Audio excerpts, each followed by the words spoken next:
Hello dear friends, it's Fisher here. So today we continue to talking about the story of the power of the spirit. The book is by Alfred Hosp, and also is known Freddy.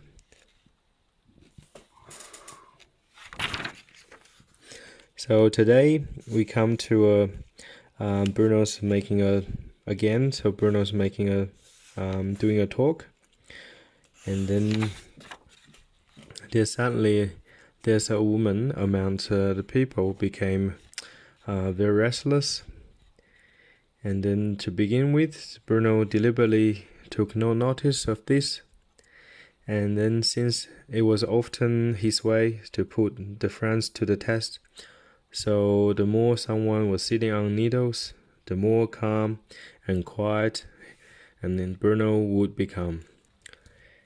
And then suddenly he looked at the lady and seemed visibly surprised and said to the lady, "What's up with you, dear woman? Why are you so restless? You know full well, let calm be holy for humankind." And the woman said, "Oh, yes, I know. But I asked my husband to pick me up here at 4 o'clock, and he is sitting outside in the car right now, waiting for me." And Bruno acted as he didn't understand. "Oh, your husband's here. Well, go and bring him in." And the woman said, I can't do that. He won't want to. "Absolutely no way," he said. And Bruno said, "Oh, this time he will say yes, and just bring him in. And don't be anxious, and he won't bite." And then the lady got up and left the room. Shaking his head, so Bruno turned to the friends around him and said, "People really do get far too anxious in the face of evil, and it will continue to have power over them as long as they go on being afraid. Only when we said yes to that which is of God, do we have protection and become unassailable. And that is why I must tell you again and again, and trust and have faith." Okay, so basically this is the first part of the story. A lady got very upset, restless. So obviously, like you could tell, and she's afraid of her husband. So that's why she was so in a hurry to go. And then she didn't believe her husband would come to the Bruno's teaching. And then what Bruno said is, so basically, so people really do get far too anxious in the face of evil. And dear friends, thinking about your life. So how often do you get anxious in front of a bad person, or your families? Like it could be your mom and dad, or your brothers, sisters, and then your siblings, or whoever's like shouting at you, whoever's being like really unkind to you. So, and then you're afraid. Okay, you grow up in fear and you become so afraid. So, and often what's happened is you only respond to the anger. If somebody shout at you, you do it, and then you do something for them because you're just simply afraid of them. So you are too easy to bend to the devil. To anything negative, to the evil force.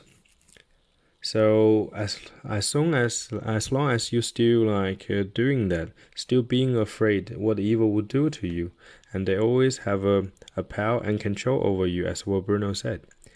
So the day you are not afraid of evil, and then it's the day you are free of evil.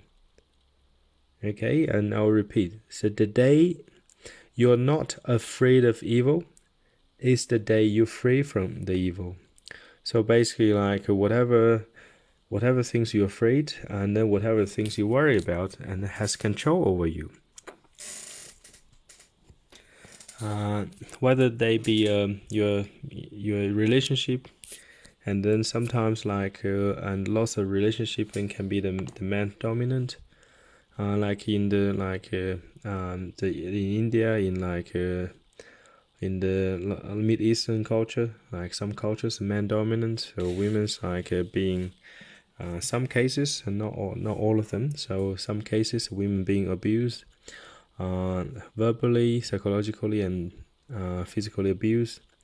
As long as you don't stand up for yourself, and then the abuse will continue to happen. And this happens collectively.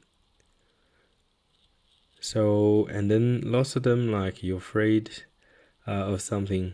You're always afraid of the devil.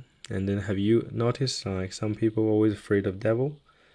And then in front of the devil, they're they behave like sheep.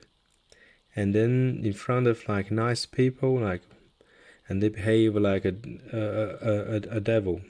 So, for example, you can have somebody go to work, and then in front of his or her boss, and they behave like a sheep, very conforming, so behaving.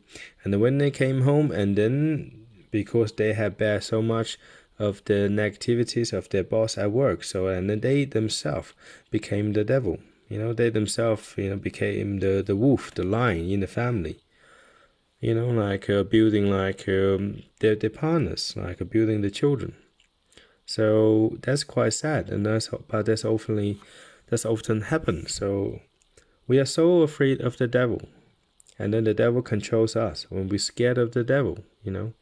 And then when we came home, when we came to a nice person, and then of course we are not scared of the nice person. We are not afraid of them, and then we become to abuse them and boss them around. So basically, the victim become the abuser. So that happens in lots of organized crimes organizations. And then you ask yourself fundamentally, why is like that? Because they are basically giving out what they have received. So why you should receive the bad to begin with? Okay, so why didn't you stand up for you at your work, or at any situation? Why you took the abuse in, and then later on expressed abuse towards somebody else? Why you should do that? So again, so sometimes we all have our worries, we all have our fears, and then but don't let it stay in you for more than 3 seconds. That's what I say to myself. Yes, if I come across a tiger, a lion, so I might get afraid too. So, but most of the time, so my attitude is maybe a little, just my personality is a little masculine. And then if there's a worry, if there's a problem, I'll find a solution. And then if I worry something, which is really rarely, it's often and then I just tell the worry to bugger off. So basically go away. So. So you have a problem, and then you go and find a solution. So the worry resolved. What are you worrying about? So always worrying, like my mom, she always worry about this and that. I worry about you. I worry about the virus, this and that. I said, Mom, I'm the one who has probably the most understanding of whatever the situation is. And I'm the one who probably doing my best to be healthy. And why should you worry about me? And then she said, I don't know. I just worried. I said, okay, well, what I can do, Mom. So I already say so much to you. And then I already explain so much to you. And then I pray for you. So if you cannot control yourself, and I can do nothing for you. Of course, I love my mom. So sometimes she just can't help. So because she doesn't see me, so she get worried. Even though I talk to her every second or third day. So again, so when we have a faith and trust in God, that's the worry cease to exist. So when we're still worrying, so we cannot say we have 100% trust and faith in God. that's not possible. There's no fear in love. That's what Jesus said. There's no fear in love. Okay, it's very simple, dear friend. So whenever you're worried, whenever you fear of something, and then especially the prolonged period of time, you're gonna ask yourself, where is your faith? Where is your trust? Okay, how come you cannot trust God 100% in the process? And then where is your deep worry or fear come from? Where is your anxiety come from? Always ask yourself questions and questions and questions. I know it's difficult, it's never been easy, but you gotta keep asking yourself questions. And then sometimes when you dig a little deeper, and then you know what is the problem, what is the core problem lying underneath your carpet. And then you start to, sort it out. And then you start to get better. At least that's my personal experience. Okay, dear friends, so we'll continue our second part of the story in another video. Okay, I love you all. God bless.